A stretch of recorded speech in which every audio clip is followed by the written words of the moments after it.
Look at her. Probably unemployed, exhausted from night shifts. The mocking whispers rippled as Rachel Moore dozed. In seat 12, F dismissed as just another nobody. To the cabin, she was nothing but a shadow among VIPs. But when the intercom blared, "Any pilots here?" and no one dared to rise, Rachel opened her eyes and stepped forward. With only 5 words, call sign, Night Viper 9, she froze the cabin. Before proving herself, the military pilot once written into legend, Rachel's head was pressed against the cold airplane window, her black hair spilling over the hood of a faded gray sweatshirt. Her jeans were worn thin at the knees, her sneakers scuffed and fraying at the edges. She looked like she had thrown on whatever was clean and boarded the flight without a second thought. No makeup, no jewelry, just a small backpack tucked under the seat. The cabin around her buzzed with the self-important chatter of business, travelers and socialites, their designer suits and glossy handbags screaming wealth. To them, Rachel was a smudge on their polished world, someone who didn't belong. A woman in a tailored blazer across the aisle leaned toward her companion, her voice sharp.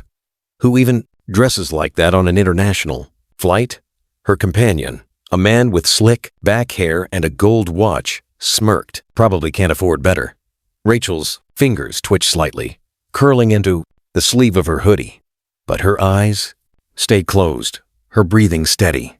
A woman in a cashmere sweater, her pearl necklace gleaming, tapped her manicured nails on her armrest, her voice loud, enough for the rows around her to hear. She's probably some charity case, got a free ticket or something.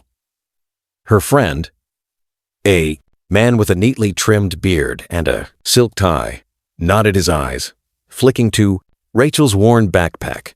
Bet she's never even seen a first-class lounge. The laughter was soft but cruel, spreading like a ripple. Rachel's hand paused on her backpack strap, her fingers brushing the frayed edge as if grounding herself. A young woman in a designer skirt, a few seats back, joined in, her voice high and mocking. I mean, look at her hair. Does she even own a brush? The cabin's hum carried the words, each one a small cut, but Rachel's face stayed still. Her breathing slow, her hood pulled low. The plane was high over the Atlantic, the sky outside a vast, inky void. Most passengers were settled, sipping overpriced wine or tapping on laptops. Rachel's seatmate, a middle-aged guy in a cheap polyester suit, nudged the young woman next to him, her nails painted a glossy red. Bet she's crashing on someone's couch when we land, he said, his voice loud enough to carry. The woman laughed, her eyes flicking over Rachel's sneakers, or a hostel if she's who lucky. A man 2 rows up, his tie loosened, and a Rolex glinting, joined in. Last minute discount ticket, no doubt. Look at her sleeping like she's got nowhere to be. The words hung in the air, sharp and unchallenged. Rachel didn't move, but her hands slid to her lap, fingers tightening just enough to, I'll notice. The cabin's hum swallowed the moment, but the sting lingered. Rachel wasn't like them, and she never tried to be. Born into a family that owned more wealth than most could fathom, she'd been raised with rules that shaped her like steel. No showing off, no chasing attention. Her parents, old money titans, taught her to move through life with purpose, to let her actions speak louder than words. She learned to stand tall, to meet eyes without flinching, to never beg for respect. But people saw her plain clothes, her quiet demeanor, and they judged. They assumed she was less poor, unimportant, out of place. And sometimes, like now, they didn't just think it. They said it loud enough for everyone to hear, as if her silence invited their cruelty. A man in a tailored jacket, his cufflinks flashing under the cabin lights, leaned over to the woman in the cashmere sweater, his voice dripping with condescension. She's probably one of those types who thinks they are above it all, dressing like that to make a point. The woman smirked, adjusting her pearls, or she's just too broke to care. A few passengers nearby chuckled their heads, turning to glance at Rachel, who was still curled against the window. Her fingers moved slightly, adjusting the hood of her sweatshirt as if shielding herself from their words. The man in the jacket continued, his voice louder. Now, I bet she's never even held a real job. Probably lives off handouts. The cabin seemed to lean in, feeding on the cruelty. But Rachel's posture didn't change her silence. A wall they couldn't breach. The plane droned on the cabin lights dim. Rachel's hoodie was pulled tight over her face. Her body curled slightly toward the window. She'd fallen asleep almost as soon as the seatbelt sign went off. Exhausted from a long night before the flight, the whispers didn't stop. A woman in a silk scarf, her earrings sparkling, leaned over to the man with the Rolex. She's probably some dropout, scraping by. The man chuckled, his voice low but cutting. Bet she's never even been on a plane like this before. A young guy in a designer tracksuit snorted, scrolling on his phone. Look at those jeans. I wouldn't wear those to clean my car. The laughter spread a ripple of disdain. Rachel's hand rested on her backpack, her fingers brushing the worn strap, a small grounding motion, then a flicker. The cabin lights blinked just for a second, but enough to make heads turn. A low rumble vibrated through the floor, and the plane dipped, glasses clinking in first class. Passengers froze, their chatter dying. Rachel's eyes opened just a crack, her body still but alert. The intercom buzzed, sharp and urgent. The captain's voice came through tight with strain. Attention passengers, this is your captain. Is there any pilot on this flight? Please identify yourself. Immediately, the cabin went silent, then erupted in murmurs. A woman gasped, clutching her armrest. A man swore, his voice shaking. Nobody stood. Nobody moved. A businessman in a pinstriped suit, his laptop open, slammed it shut, and stood, his face red. This is ridiculous. They can't just let anyone walk up there. His voice carried drawing, nods from nearby seats.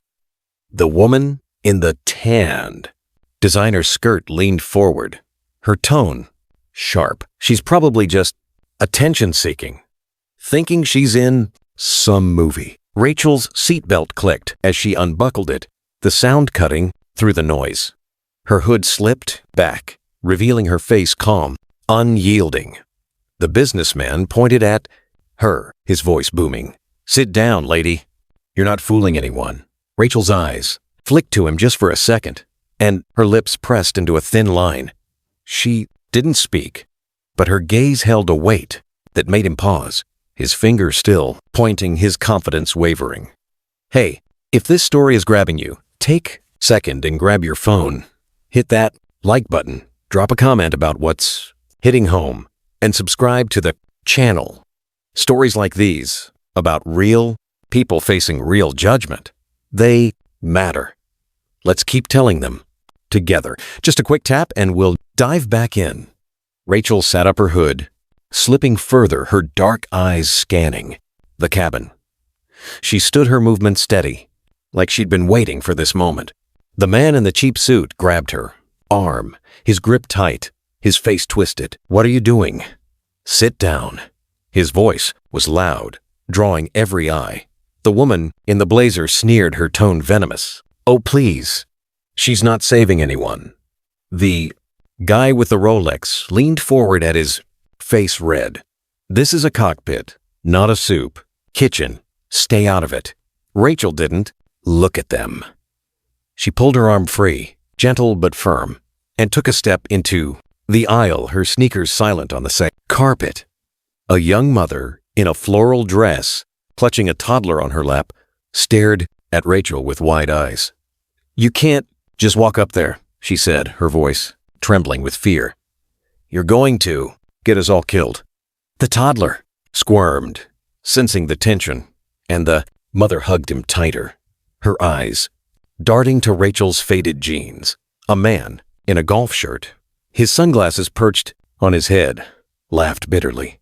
"She looks like she's here to clean the plane, not fly it."